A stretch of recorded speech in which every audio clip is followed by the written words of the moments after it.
Welcome to Big Blend Radio's Parks and Travel podcast, covering parks, public lands, and historic landmarks across America and around the world. Welcome, everybody. Today is National Public Lands Day, and we're going to be spotlighting two parks public land experiences out in the West, in the remote West. But first, let's talk about National Public Lands Day. It's celebrated every fourth Saturday in September on public lands across the United States.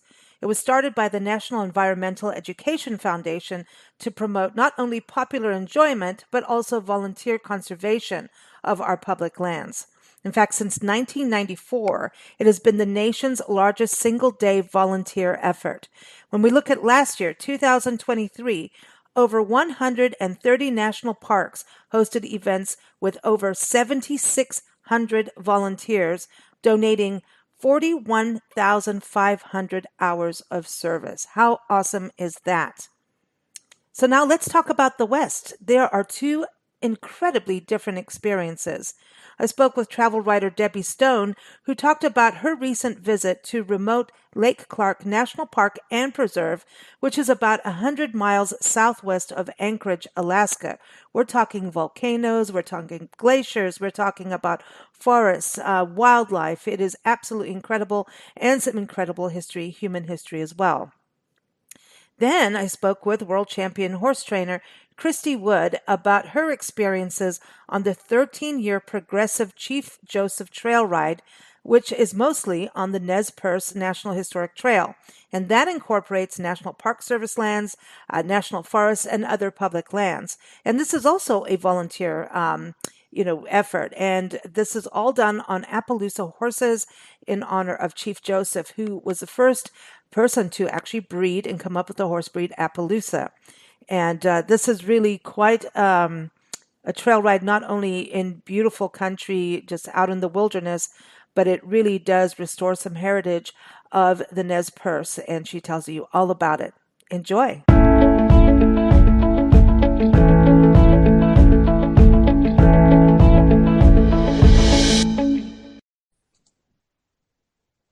Hey, everybody. We're going to be talking more about national parks and public lands, and that includes preserves, historic sites, landmarks.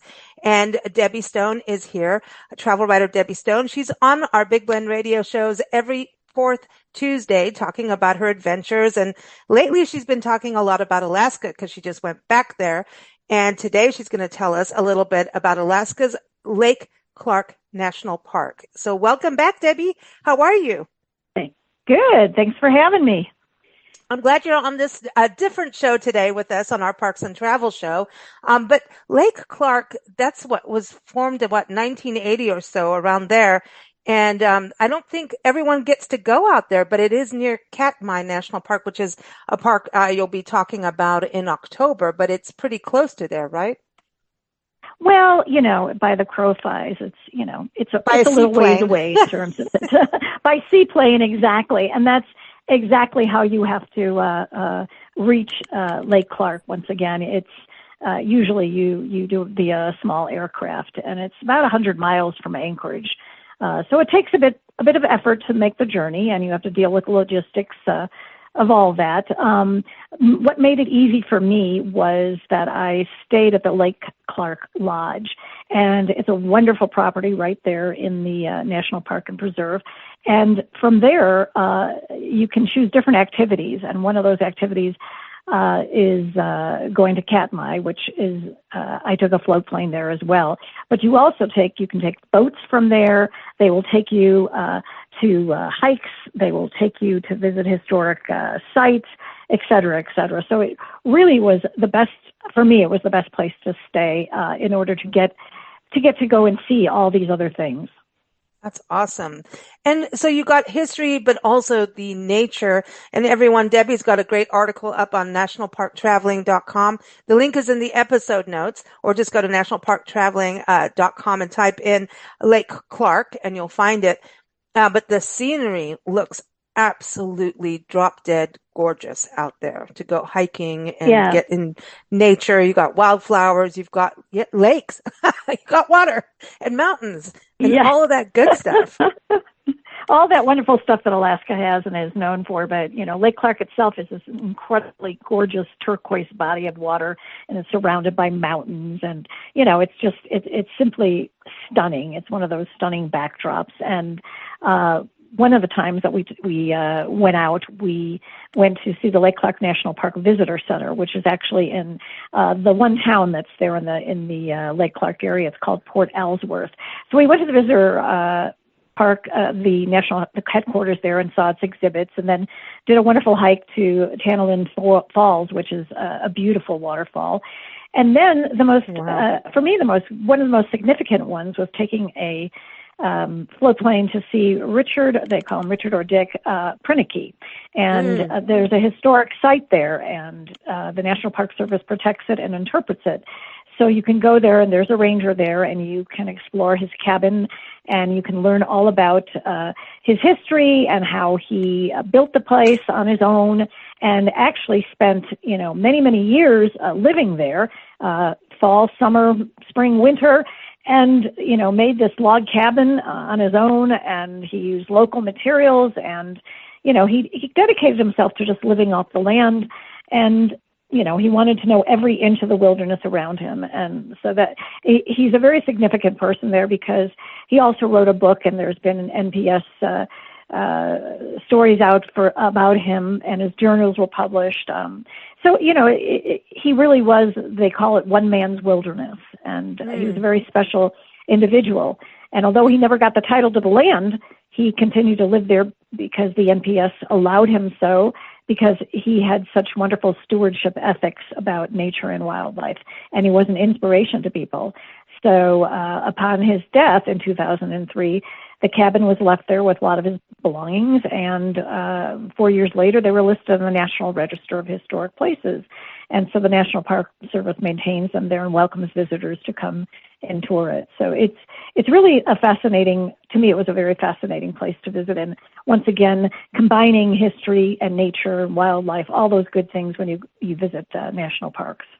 Yeah, and he also worked for Fish and Game, right? I believe Alaska Fish and Wildlife Service. So that's another public lands out there. So he was a mechanic for them, but I think a lot of people are going to remember him from the PBS series that he was in, showing off the area. And you know what? They're still on YouTube. You can Google it, y'all. Go to YouTube. You can still see them on there, which is pretty cool for folks. Very cool. Did you watch it before you went?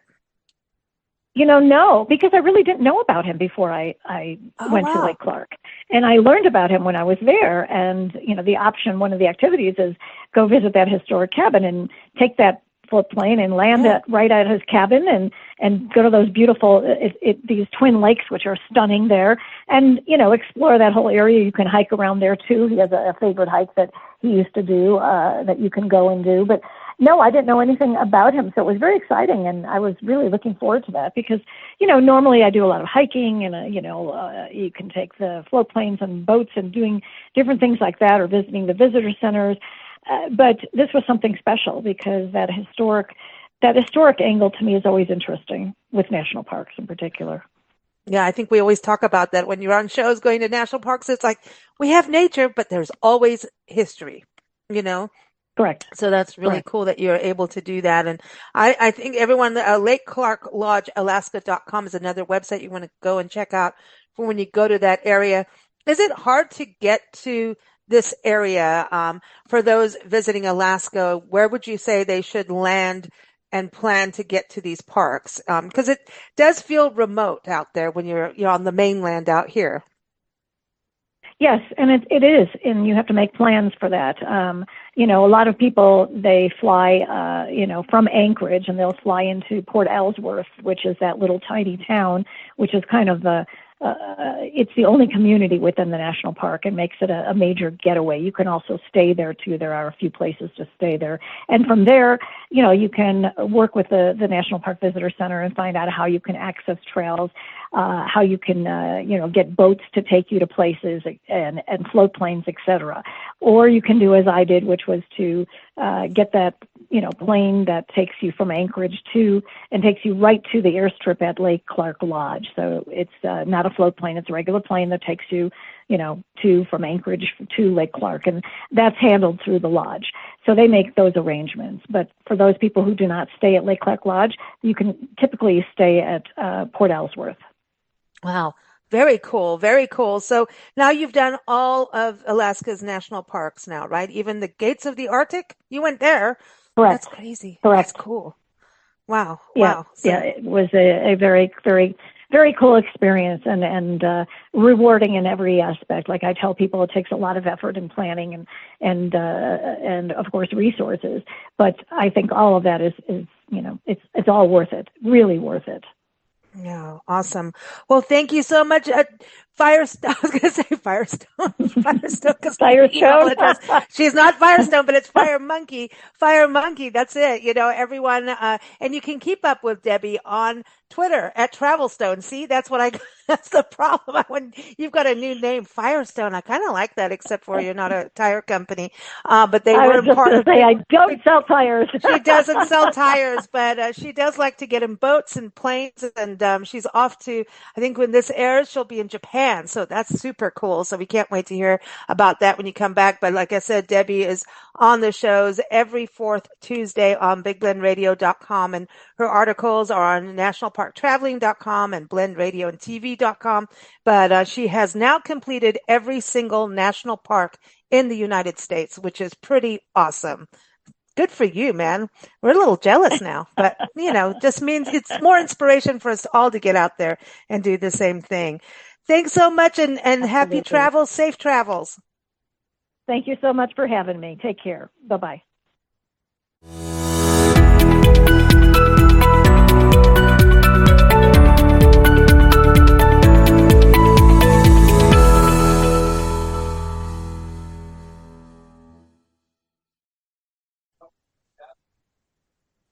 So now we're going to go to the world of Sequoias National Park. We're going to chat with Christy Wood.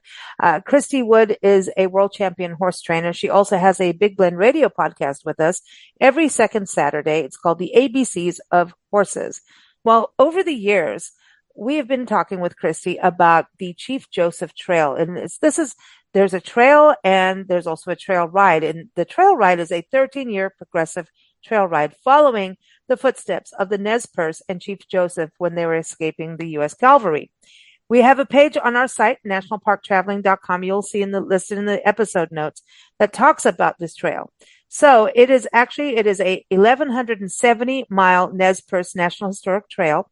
And this is going to be a little different than what Christy rides, and she's going to tell you in a second about it.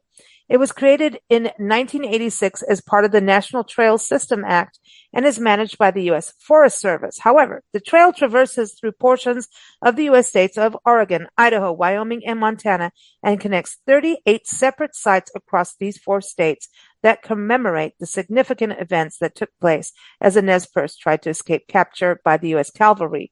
The sites are part of the National Park Service's Nez Perce National Historical Park, which is managed overall by the National Park Service, with some sites managed by local and state affiliated organizations. So this is a good example of how our National Park Service works with other federal, state, and local entities to protect, preserve, and interpret history as well as the natural world.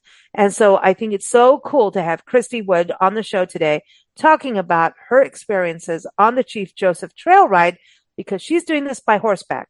I mean, we also have the Pony Express National Historic Trail that is taken care of by the National Park Service. So our National Park Service comes like seashores. We've got trails. We've got auto routes like the Blue Ridge Parkway. So it comes in all different shapes and forms, not just the main national park sites, right? So welcome back to the show, Christy. How are you? Thank you, Lisa. It's great to be here. And you just got home from the Chief Joseph Trail Ride, and this is your second year, right? So, wow. No, not second year, second rotation. I mean, second rotation. Oh my gosh, the second year. Are you kidding me? That's like nothing now, right? But maybe on the second year, like, ooh, that was the second time. Yeah, 13-year progressive trail ride. So how many years are you in now? I just completed my 19th consecutive year. Oh, so you're just a year older than 18. That's so cool. No, I'm almost old enough to vote. But this is, I know, right? And please do. But, I will. Trust me, I will. Listen, the National Park Service, I mean, I love it that they work the National Forest as well, because that's kind of what your backyard is. You have Sequoia National Park, and everyone, a wooden horse, that's where training stables is where Christy is, right outside Sequoia National Park. If you want to learn about horse riding, call Christy. Go to wdnhorse.com, the link again in the episode notes. But you've got your Sequoia National Park is your backyard, which also leads into Kings Canyon National Park. And in between, you have Giant Sequoia National Monument and Sequoia National Forest. So that's a good example too, right? Of these agencies working together to protect and preserve. Yes. And with different levels of what you can do. Like you can take your dog out on a walk in the Sequoia National Forest, but not in the national park. So it's a different level of protection, which is good. I think it's a good balance. And I think the national forests are a great buffer zone for like the ultimate protection, which is the national park. But going to the Chief Joseph Trail Ride, you end up going through, obviously the national forest as well as the National Park Service sites, right? You get to actually get out at some of the battlefields, get out. It's like you're not in a car. Get off your horse and go look at a battlefield, right? But you do. Yes. You are riding through this. Yes, there are monuments along the way on Highway 12. There's monuments on Highway 93, Highway 94, even 95. There's many, many routes. Even I'm sure Highway 15 touches on it a little bit. But and then of course over through Yellowstone is an amazing. They mark all of the areas that the Nez Perce camped and what happened at those events with the cavalry and with the Native Americans. And it's just a beautiful trail to traverse, and it's accessible. If you want to get out and hike, you can hike this trail. May run into a few people on horseback, that's for sure. Once every 13 years, we're on that ride, and we progressively move camp every night until we complete the trail. And it takes 13 years to complete the ride, doing 100 miles every year. Well, I think this is also important to bring up because we're talking about history, and this is our Native American heritage, and it's also our military heritage, which we don't like this side of that, right? But we're looking at horse history with this. We have wild horses in some of our parks, even in North Carolina as we record this. North Carolina has wild horses, and they're in some of our national park units as well. But this is a little different. So the Appaloosa Horse Club that you work with to do this, sponsor this trail ride, the Appaloosa horse is so important because this is actually the Appaloosa horse that Chief Joseph bred, right? So this is about that too. So you can look at the Park Service and the forests as being, Well, Chief Joseph was the one that developed the Appaloosa breed. We use the word developed because he was a smart man in the horse that he wanted to create, in a sense, with good conformation. He wanted a horse that was a good mountain horse, that was fast enough to hunt down buffalo, and just also had a good disposition that could actually live in the teepees with them. So he really developed a great breed. When we say develop, for people that probably don't understand about horses and how you do that, is you want to take the best of the stallions that you have to breed to the best of your mares to even create something even better. So if you have the best of the best, then you keep everything at a very high standard. And when you don't have maybe the higher standards that you prefer in an animal, doesn't mean they still aren't usable, but you would sell those off to maybe farmers or other tribes, and you would basically cull, which is a kind word to say. We just move them on, and other tribes can use them to pack and to ride. But Chief Joseph had a vision, and he actually created a very, very beautiful horse. And so you ride an Appaloosa when you do the trail, right? Yes, I do. Yes, I do. Wow. And it's been that way. It's actually been that way up until this year. For 58 years, you can only ride a registered Appaloosa. But because of COVID and the economy, things have kind of hit us a little harder with the numbers of people that come out to ride now. So we're opening it up to 30 non-Appaloosas each year, and you can come with any breed of horse you want, except we do have one exception. You can't bring a draft horse. And that is only because of the horse ambulance that we have. If we have an emergency, it's not big enough to handle. A draft horse is massive. Yeah, they're 18, 19 hands, and we just don't have a horse ambulance big enough for that. Yeah, but we are inviting other people. We're inviting other people to come and enjoy this with other breeds to hopefully kindle some new interest and let people enjoy and experience this ride. I love it. I love it. And so when you think about the interpretation and the recreation and the history all put together and the nature, it's got to be glorious to be out in nature, because you're going over some mountainous country, valleys. I mean, it's got to be beautiful to be out in nature that way. Stop and think 150 years ago, even our forefathers in wagons, the white man that, basically came out to settle the West, and the Native Americans who were already here enjoying the West, and how they had to survive. They had to hunt for their own food. They had to process that animal. And I just want you to know that when a Native American had to kill an animal, they actually knelt down and prayed over it and thanked it for giving its life to sustain them. And they called these animals their brothers. Nobody likes to kill anything, but you have to survive. And if you think about how they processed everything, how they processed meat and animal skins and everything else, and that's what they wore to keep themselves warm and build their teepees, and the settlers did the same thing. They had to live off the land, basically, no matter if you were white or you were Native American. And it was a struggle. It was really, really rough.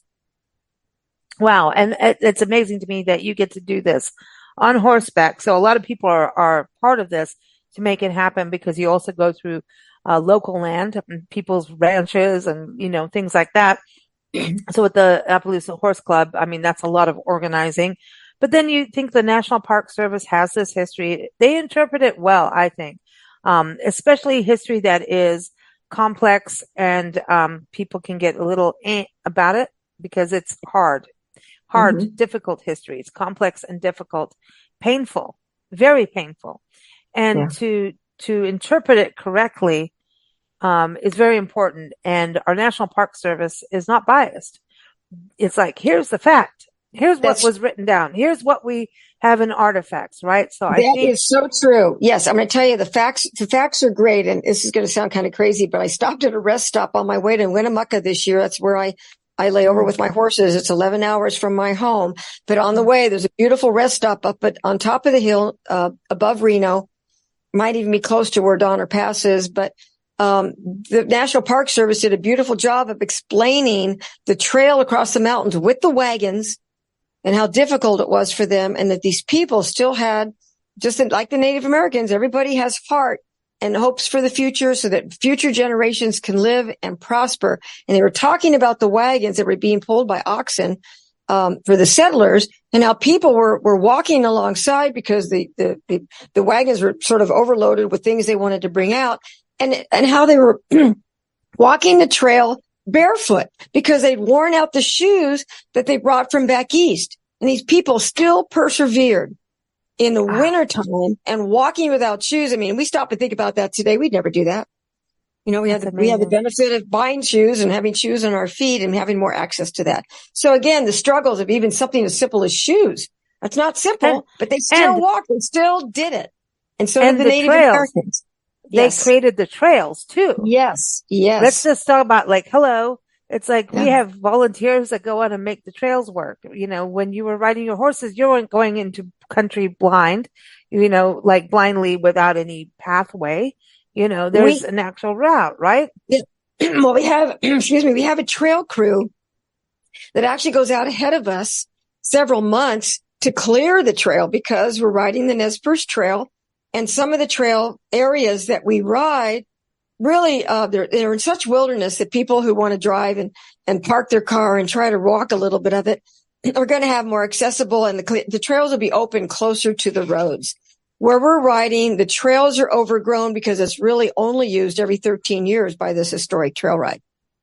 So our trail crew has to go out and reopen those. There's so many deadfalls. There are limbs and trees that have come down. We have to make sure there's no holes or ruts from all the rain that you've had in 13 years. So our trail crew does an amazing job of going out and clearing trail for us prior to this ride each year. And that's good for others too. That's awesome. I'm so glad we talked about this. Thank you so much, everyone. Links are in the episode notes to learn more about Christy Wood, the trail ride, the Chief Joseph Trail Ride, and also the Chief Joseph National Historic Trail as well. Thank you so much, Christy. Thank you, Lisa. Thanks for joining us here on Big Blend Radio's Parks and Travel podcast. Visit nationalparktraveling.com to plan your next park adventure and to see our Parks and Travel digital magazine. You can keep up with our shows at bigblendradio.com.